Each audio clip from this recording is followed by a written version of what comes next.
Welcome back to my YouTube channel learning student. तो आज हम लेके आए हैं जो क्लास 12th के बच्चे हैं यूपी बोर्ड एग्ज़ाम देने वाले हैं, उनके लिए केमिस्ट्री में जो है कि महत्वपूर्ण नाम वाली जो अभिक्रिया है, ठीक है, और ये मोस्ट इम्पॉर्टेंट अभिक्रिया है। तो चलिए देखते हैं। पहला अभिक्रिया है हमारा वोल्टेज अभिक्रिया, ठीक है।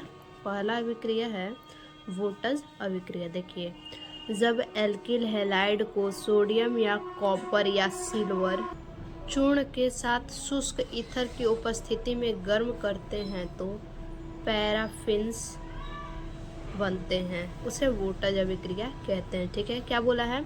जब एल्किल हैलाइड को, ठीक है, तो एल्किल हैलाइड लेंगे CH3Cl, मेथिल क्लोराइड, ये हमारा क्या है? एल्किल हैलाइड है। और क्या बोला है? एल्किल हैलाइड को सोडियम या कॉपर या सिल्वर, ठीक है, तो हम यहाँ पे सोडियम ले लिए। आप तीनों में से कोई भी ले सकते हैं, तो हमने यहाँ सोडियम ले लिया। और फिर से जो है कि यहाँ पे CH3Cl, ये फिर से हमने एल्किल हैलाइड ले लिया, ठीक है। मेथिल क्लोराइड और क्या है? सोडियम। तो सोडियम का मेथिल क्लोराइड से जब अभिक्रिया करवाएंगे शुष्क ईथर की उपस्थिति में, ठीक है, गर्म करते हैं, तो क्या हमें प्राप्त होता है? एथेन प्राप्त होता है, ठीक। कैसे एथेन प्राप्त होता है? देखिए, CH3 ये हमारा हो गया और CH3 ये हमारा हो गया, ठीक है। तो ये हमारा एथेन हो गया। अब बचा Cl यहाँ पे, एक Cl यहाँ पे, 2Cl हो गया और 2Na ये, तो यहाँ हम लिख सकते हैं 2NaCl, ठीक है। तो ये हमारा जो है कि वोल्टेज अभिक्रिया हो गया। अगर आपको ये नहीं याद होता है तो आप जो है कि रिएक्शन से इसके समीकरण से याद कर लीजिए, ठीक है। जब एल्किल हैलाइड को सोडियम या कॉपर या सिल्वर चूर्ण के साथ शुष्क ईथर की उपस्थिति में गर्म करते हैं तो पैराफिन्स बनते हैं, ठीक है। या फिर आप लिख सकते हैं कि गर्म करते हैं तो क्या? एथेन प्राप्त होता है। अब देखिए, आगे हमारा अगला है फिटिंग अभिक्रिया, ठीक है। मोस्ट इम्पॉर्टेंट अभिक्रिया, वोल्टेज अभिक्रिया और फिटिंग अभिक्रिया दोनों मोस्ट इम्पॉर्टेंट अभिक्रिया है, ठीक है। देखिए, हेलोएरिन को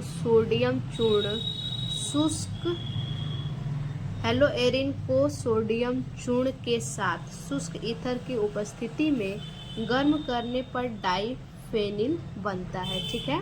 फिर से देखिए क्या कह रहा है? हेलोएरिन हम लेंगे C6H6Cl, ठीक है, ये हमारा हेलोएरिन है। क्लोरोबेंजीन, ठीक है, ये हमारा हेलोएरिन है। तो हेलोएरिन को किससे बोला है? सोडियम चूर्ण के साथ। तो सोडियम का चूर्ण हो गया यहाँ पे सोडियम, फिर से C6H6Cl, यानी ये दो हम क्या लेंगे? हेलोएरिन लेंगे, ठीक है। एक हेलोएरिन ये रहा, एक दूसरा ये रहा, ठीक है।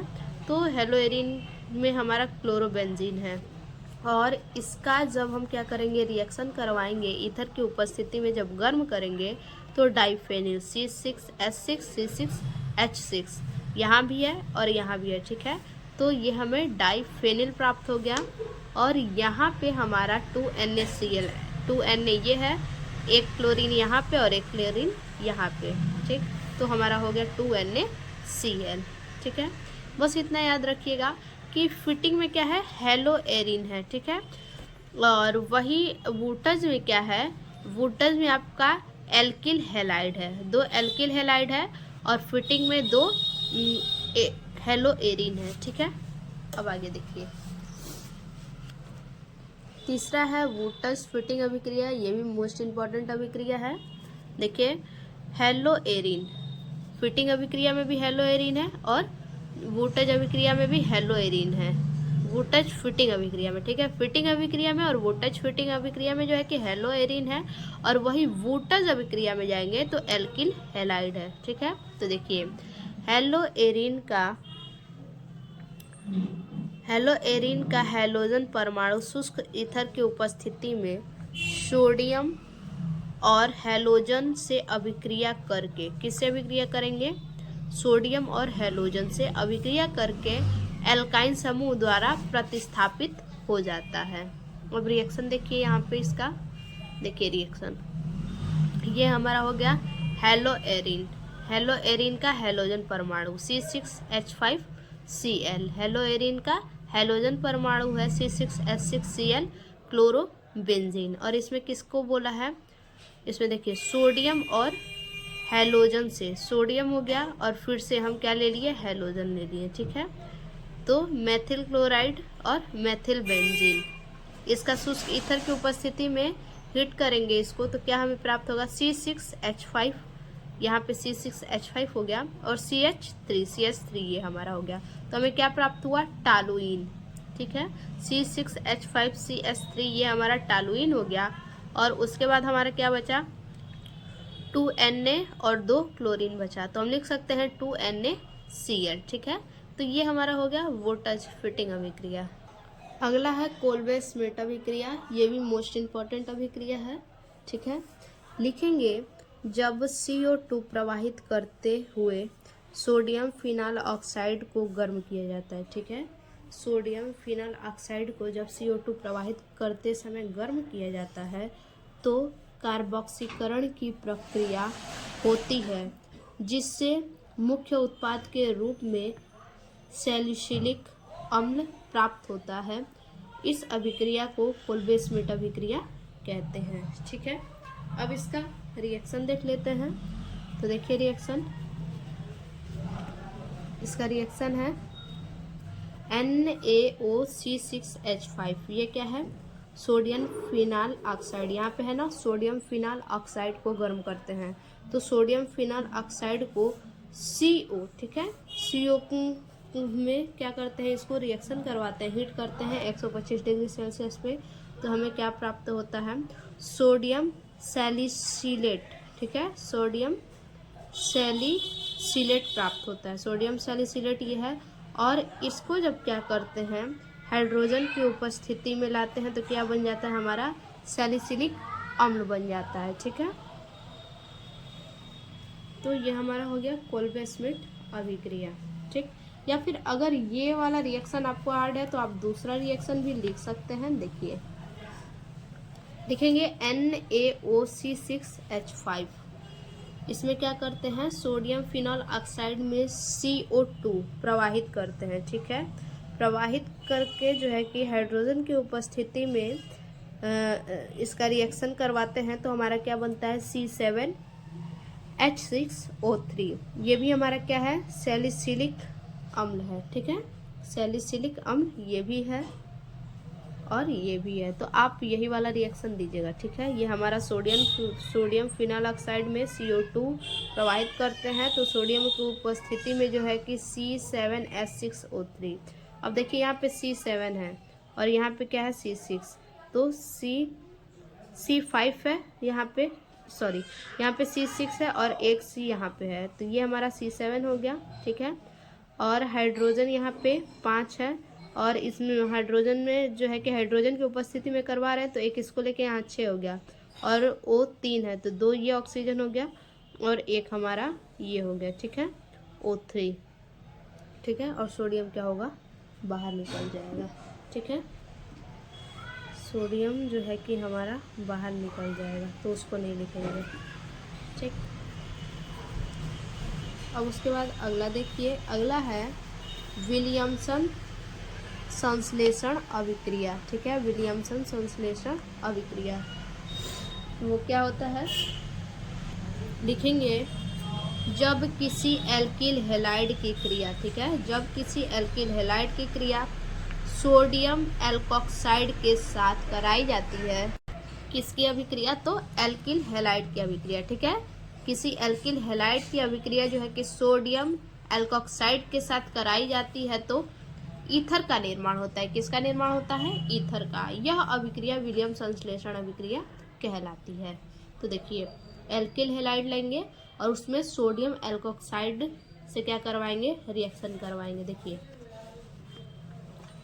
ये हमारा हो गया एल्किल हैलाइड CH3Cl, ये हमारा क्या है, एल्किल हैलाइड है CH3Cl और उसमें क्या बोला है, सोडियम एल्कोक्साइड, ठीक है, एल्कोक्साइड, तो ये हमारा हो गया CH3ONa, सोडियम मेथॉक्साइड हम ले लिए। इसको जब रिएक्शन करवाएंगे तो हमारा क्या प्राप्त होगा, ये जो है कि हमारा ईथर है CH3OCH3, ये हमारा क्या है, ईथर है, ठीक है, ईथर है और यहाँ पे NaCl बाहर निकल जा रहा है, ठीक है। ये Na और ये Cl हमारा बाहर निकल जाएगा। तो ये हमारा हो गया विलियमसन संश्लेषण अभिक्रिया। ठीक, आप सबका अगर सूत्र याद रखेंगे तो हम जो है कि आप रिएक्शन दे लेंगे, इसलिए सबका सूत्र याद करते रहिएगा। ठीक, अगला है हमारा मोस्ट इम्पॉर्टेंट अभिक्रिया जो है एल्डोल संघनन। ठीक है, ये हमारा एल्डोल संघनन है। इसको देखिए, कार्बोनिल यौगिक जिनमें अल्फा हाइड्रोजन परमाणु होता है। ठीक है, कार्बोनिल यौगिक इनमें क्या होता है, अल्फा हाइड्रोजन परमाणु होता है। तनु क्षार की उपस्थिति में संघनित होकर, अल्फा हाइड्रोजन परमाणु क्या होता है, तनु क्षार की उपस्थिति में संघनित होकर एल्डोल बनाता है। ठीक है, तनु क्षार की उपस्थिति में क्या संघनित होकर एल्डोल बनाता है, इस अभिक्रिया को एल्डोल संघनन कहते हैं। अब इसका रिएक्शन देख लेते हैं। देखिए, कार्बोनिल यौगिक, ठीक है, कार्बोनिल यौगिक क्या है, एल्डिहाइड CH3COOH CH3COOH। ठीक है, कार्बोनिल है ये यौगिक, और इसको क्या करते हैं, तनु क्षार की उपस्थिति में, ठीक है, तनु क्षार की उपस्थिति में संघनित होकर क्या बनाता है, एल्डोल बनाता है। ठीक है, अब अगला देखिए। ठीक है, अगला है क्लीमेंसन अभिक्रिया। क्लीमेंसन अभिक्रिया क्या है, देखिए, एल्डिहाइड या कीटोन का हाइड्रोजन के साथ HCl तथा ZnHg, जिंक और मरकरी, उत्प्रेरक की उपस्थिति में अपचयन कराने पर एल्केन प्राप्त होता है। ठीक है, देखिए ये क्लीमेंसन अपचयन अभिक्रिया होगा। ठीक है, क्लीमेंसन अपचयन अभिक्रिया होगा। ठीक, एल्डिहाइड या कीटोन का हाइड्रोजन के साथ हाइड्रोक्लोरिक तथा जिंक मरकरी उत्प्रेरक की उपस्थिति में अपचयन कराने पर एल्केन प्राप्त होता है। इस अभिक्रिया को क्लीमेंसन अपचयन कहते हैं। ठीक है, तो देखिए, एल्डिहाइड या कीटोन का, ये हमारा हो गया एल्डिहाइड। ठीक है, एल्डिहाइड को बोला है, एल्डिहाइड या कीटोन का हाइड्रोजन के साथ, तो एल्डिहाइड को हाइड्रोजन के साथ क्या करेंगे, तो जिंक और मरकरी और हाइड्रोक्लोरिक उत्प्रेरक की उपस्थिति में अपचयन करवाएंगे। ठीक है, अपचयन करवाने पर हमें CH3CH3 यानी एथेन प्राप्त होता है और H2 हमारा बाहर निकल जाता है। देखिए, CH3 ये हुआ, और CH एक यहाँ हमारा हाइड्रोजन है और 4 यहाँ है, तो 2 हाइड्रोजन यहाँ पे देंगे तो CH3 हो गया। यहाँ 2 हाइड्रोजन बचा और 1 ऑक्सीजन, 2 हाइड्रोजन ये, 1 ऑक्सीजन ये हमारा बाहर निकल गया। ठीक है, अब अगला देखिए, स्मिट अभिक्रिया। स्मिट अभिक्रिया देख लीजिए, हाइड्रोजोइक अम्ल की बेंजोइक अम्ल के साथ, किसकी, हाइड्रोजोइक अम्ल की बेंजोइक अम्ल के साथ H2SO4 की उपस्थिति में क्रिया कराने पर एनिलीन बनता है। ठीक है, तो देखिए, ये हमारा हो गया हाइड्रोजोइक। ठीक है, हाइड्रोजोइक हो गया, एसिटिक अम्ल ये हमारा NH3 ये हमारा हाइड्रोजोइक अम्ल है, और ये हमारा जो है कि बेंजोइक अम्ल है, एसिटिक अम्ल। ठीक है, और इसको जब H2SO4 की उपस्थिति में अभिक्रिया करवाते हैं तो क्या प्राप्त होता है, C6H5NH2 यानी मेथिल एमीन प्राप्त होता है, और N2+CO2। ठीक है, C6H5 यहाँ पे है, और NH2 बोला है, तो एक हाइड्रोजन ये हमारा हो गया 2 हाइड्रोजन, और N एक ही रहेगा, तो 2 हमारा यहाँ से N बच गया, तो N2 बाहर निकल गया, और ये हमारा क्या है, C, और ऑक्सीजन 2 है तो CO2 हमारा बाहर निकल गया। ठीक है, अगला है हाफ ब्रोमेमाइड अभिक्रिया। ठीक है, हाफ ब्रोमेमाइड अभिक्रिया, देखिए, जब एमाइड की अभिक्रिया ब्रोमीन तथा प्रबल क्षार, जब एमाइड की अभिक्रिया ब्रोमीन तथा प्रबल क्षार जैसे NaOH KOH, sodium hydroxide, potassium hydroxide आदि के साथ कराई जाती है तो प्राथमिक एमीन उत्पाद के रूप में प्राप्त होता है। इसे हाफमैन ब्रोमेमाइड अभिक्रिया कहते हैं। ठीक है, किसको बोला है? एमाइड की अभिक्रिया ब्रोमीन तथा प्रबल क्षार किसके साथ करवाते हैं? एमाइड की अभिक्रिया जो है कि ब्रोमीन तथा प्रबल क्षार के साथ कराई जाती है। क्या बोला है? एमाइड की अभिक्रिया। ठीक है, तो ये हमारा क्या है? एसीटेमाइड। ठीक है, तो इसकी अभिक्रिया किससे हुई? ब्रोमाइड और पोटेशियम हाइड्रोक्साइड से। तो क्या हमें प्राप्त हुआ? एथिल एमीन प्राप्त होता है। उत्पाद जो है कि एथिल एमीन प्राप्त होता है। और KBr potassium bromide plus K2CO3 plus H2O। ठीक है, ये सीधा से याद रखिए कि एसीटेमाइड जो है कि इसकी अभिक्रिया ब्रोमीन और पोटेशियम हाइड्रोक्साइड या सोडियम हाइड्रोक्साइड से के साथ करवाएंगे तो एथिल एमीन प्राप्त होना चाहिए सीधा से। ठीक है, अगला देखिए, अगला है कार्बिल एमीन अभिक्रिया। ठीक है, कार्बिल एमीन अभिक्रिया लिखेंगे। क्लोरोफॉर्म को प्राथमिक एमीन तथा अल्कोहली KOH विलयन के साथ गर्म करने पर एक दुर्गंध युक्त एवं विषैला पदार्थ फेनिल आइसोसाइनाइड बनता है। ठीक है, क्या बोला है? क्लोरोफॉर्म को। ठीक है, क्लोरोफॉर्म को क्या करेंगे? प्राथमिक एमीन और अल्कोहली KOH विलयन के साथ गर्म करेंगे। तो देखिए, ये हमारा हो गया C6H5NH2। ये क्या है? एथिल एमीन है और ये पोटेशियम हाइड्रोक्साइड। ठीक है, और इसमें क्या बोला है? KOH विलयन के साथ, KOH जो विलयन है इसके साथ हम हीट करेंगे तो क्या हमें प्राप्त होगा? एक दुर्गंध युक्त एक एवं विषैला पदार्थ फेनिल आइसोसाइनाइड बनता है। देखिए, C6H5N ट्रिपल बॉन्ड है C। ठीक है, तो ये हमारा क्या है? Ethyl isocyanide. ये एक विषैला पदार्थ है। ठीक है, और क्या प्राप्त हो रहा है?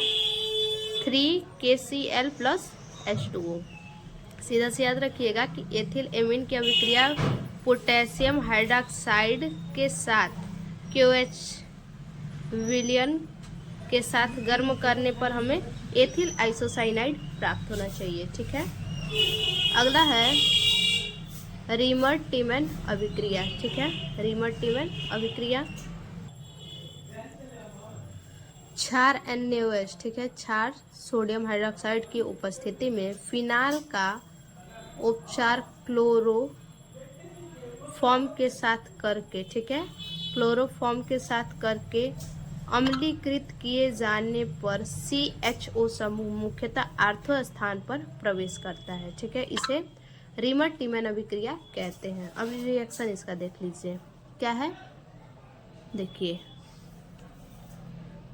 क्लोरोफॉर्म। ठीक है, क्लोरोफॉर्म लिए हैं और इसको क्या करेंगे? NaOH की उपस्थिति में। ठीक है, क्लोरोफॉर्म को NaOH की उपस्थिति में फिनॉल के साथ अम्लीकृत करेंगे। ठीक है, ये हमारा फिनॉल है और फिनॉल के साथ जब अम्लीकृत करेंगे तो CHO। ठीक है, CHO समूह मुख्यतः आर्थो स्थान पर प्रवेश करता है। ये हमारा क्या है? आर्थो स्थान है, यहाँ पे CHO प्रवेश करता है। इसे ही क्या करते हैं? रीमर टीमैन अभिक्रिया कहते हैं। ठीक है, यानी रीमर टीमैन अभिक्रिया में जो है कि आर्थो स्थान पर CHO समूह मुख्यतः प्रवेश करना चाहिए। ठीक है, अगला जो है हमारा कैनिजारो अभिक्रिया। देख लीजिए कैनिजारो अभिक्रिया क्या है। लिखेंगे फॉर्मल्डिहाइड की अभिक्रिया। किसकी अभिक्रिया? फॉर्मल्डिहाइड की अभिक्रिया NaOH से कराई जाती है। ठीक है, फॉर्मल्डिहाइड की अभिक्रिया जब NaOH से कराई जाती है तो मेथिल अल्कोहल तथा सोडियम फॉर्मेट बनता है। ठीक है, मेथिल अल्कोहल और सोडियम फॉर्मेट बनता है, इसे कैनिजारो अभिक्रिया कहते हैं। ठीक है, तो चलिए रिएक्शन देखते हैं। फॉर्मल्डिहाइड की अभिक्रिया NaOH से कराने पर, देखिए फॉर्मल्डिहाइड की अभिक्रिया क्षार से। ठीक है, क्षार NaOH से कराने पर जो है कि मेथिल अल्कोहल प्राप्त हो रहा है और क्या? Sodium format. तो देखिए CH3 ये हमारा क्या है? 2 है, तो CH 3 बोला है, तो 2 हाइड्रोजन यहाँ पे, 1 हाइड्रोजन यहाँ पे, तो CH3 OH O और H ये हमारा हो गया। ठीक है, अब इसमें बचा एक हाइड्रोजन हमारा यहाँ पे बचा। देखिए यहाँ पे क्या है, HCOONA, HC और डबल O ये हो गया हमारा और Na। ठीक है, तो ये हमारा रिएक्शन भी कंप्लीट है। ये हमारा जो समीकरण अभिक्रिया हो गया, कैनिज़ारो अभिक्रिया। ठीक है, अब अगला देखेंगे, अगला और लास्ट अभिक्रिया जो है हमारा हुंसडीकर अभिक्रिया। ठीक है, जब किसी मोनोकार्बोक्सिलिक अम्ल के सिल्वर लवण, ठीक है, जब किसी मोनोकार्बोक्सिलिक अम्ल के सिल्वर लवण के CCl4 में बने विलयन में ब्रोमीन प्रवाहित की जाती है। ठीक है, CCl4 में बने विलयन में ब्रोमीन प्रवाहित की जाती है तो ब्रोमो एल्केन प्राप्त होता है। क्या प्राप्त होता है? ब्रोमो एल्केन प्राप्त होता है। इसे ही हुंसडीकर अभिक्रिया कहते हैं। ठीक है, अब रिएक्शन इसका देख लेते हैं। क्या है? Silver acetate. ठीक है, सिल्वर एसीटेट में ब्रोमीन को अगर हम क्या करते हैं, ब्रोमीन के साथ अभिक्रिया करते हैं CCl4 की उपस्थिति में, तो क्या प्राप्त होता है?